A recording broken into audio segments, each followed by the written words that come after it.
If you want an example of just how much the pandemic temporal vortex has completely fucked our perceptions of time, Murder on the Orient Express, the Kenneth Branagh adaptation of Agatha Christie's mystery novel featuring himself as Hercule Poirot, which Death on the Nile is a sequel to, came out in 2017. That was 5 years ago, and this follow-up was announced almost immediately after. Now, granted, it was also delayed in production, post-production, and eventually released that entire time by not only all things COVID, but the Disney-Fox merger as well, but still, that's almost as much time as there used to be between sequels in the days before movie franchises were basically bigger, shorter TV series. It's certainly one I've been waiting for. It's been so long, I should probably remind you I was a huge fan of the original, which turned out at the time to be one of the most surprisingly enjoyable features of its type to come out in a while, with Branagh finding the perfect balance between the big stars, bigger canvas showcase that Hollywood has always found Christie's potboilers good fodder for, and the bombastic blockbuster overstatement he learned to transfer from his time as a Shakespeare specialist to the helm of the first Thor movie and then Disney's Cinderella. At the time, it feels like he'd taken up the personal challenge of molding the stuffiest old-time genre hero into the equal of 21st century big-screen superheroes without losing any of the dignity, and it was genuinely electrifying to watch him transform a performance made of exaggerated tics, over-the-top accent, and painstakingly absurd mustachery into a new iconic take, to say nothing of breathing new life into a mystery story that was over 80 years old at that point by the time it wrapped, with a pointedly Marvel-style setup to send this incarnation of Poirot off to Egypt for the next story. I was far from the only critic at that press screening, let me tell you, who was spontaneously cheering at the notion that they were going to do more of these. My name is Hercule Poirot,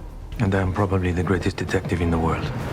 So it's been kind of a bummer to see this one not only getting continually pushed back, but also to see it finally released with now an almost absurdly bad fortune of a number of its assembled cast, as previously a healthy mix of veterans, megastars, and newcomers, having become public relations disasters in the intervening years to such an extent that its marketing logline, "Everyone is Suspect," now reading like an absurd self-parody. Armie Hammer's very creepy assault allegations, Letitia Wright coming out as an anti-vax psycho and probably getting herself written out of the Black Panther franchise, Russell Brand being Russell Brand, that's still probably enough, and even top-billed Gal Gadot going from the new superstar we loved as Wonder Woman to we saw Wonder Woman 1984 and we may have jumped the gun on that one. Not that any of that could have been foreseeable in the film's production or its problem. Rather, if Death on the Nile was going to have issues all along, it was probably the same as any version was going to. It's the same basic setup as Murder on the Orient Express, where the master detective is in a closed but also moving location with a cross-section of socialites and their companions where a murder has occurred, but whereas that story, in spite of how much everything in the genre henceforth borrowed from this franchise, still had one of the all-time wow what a twist solutions to its eventual whodunit, there's no getting around the fact that after 80 years of detective fiction cribbing from Christie's notes, to say nothing of real-life media's true crime fixation, Death on the Nile is a much more straightforward setup with a payoff it's hard to believe a master crime solver defined by his heroic conclusion jumps didn't figure out within minutes. Said setup, for the record, finds Poirot in a steamship traveling the Nile River, wherein Gadot's fabulously wealthy socialite and Hammer as her new husband are attempting to evade Emma Mackey as the deranged, potentially homicidal stalker. It's his ex-fiancée, her ex-best friend, who's been tailing them their whole honeymoon and has indeed found her way onto the ship anyway. Soon enough, a murder takes place wherein the most obvious suspect appears to have an airtight alibi, and only Hercule Poirot, the world's greatest detective, can hope to figure out who the killer among himself and the other passengers is before they reach dock and disperse.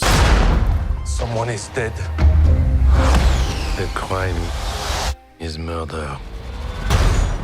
The murderer is here and will stay here.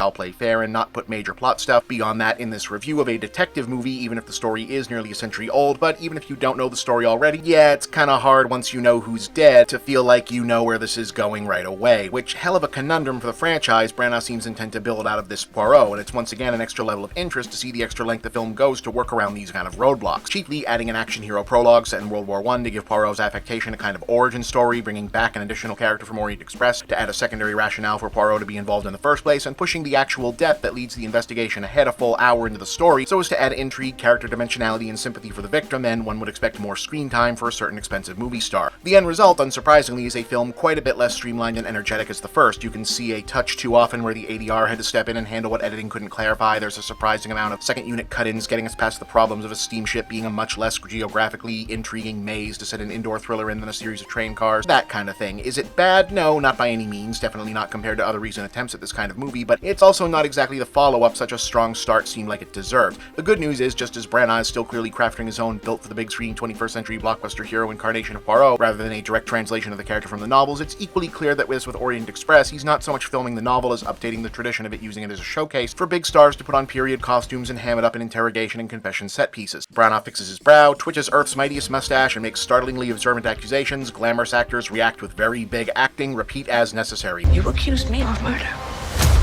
He accuses everyone of murder. It is a problem, I admit.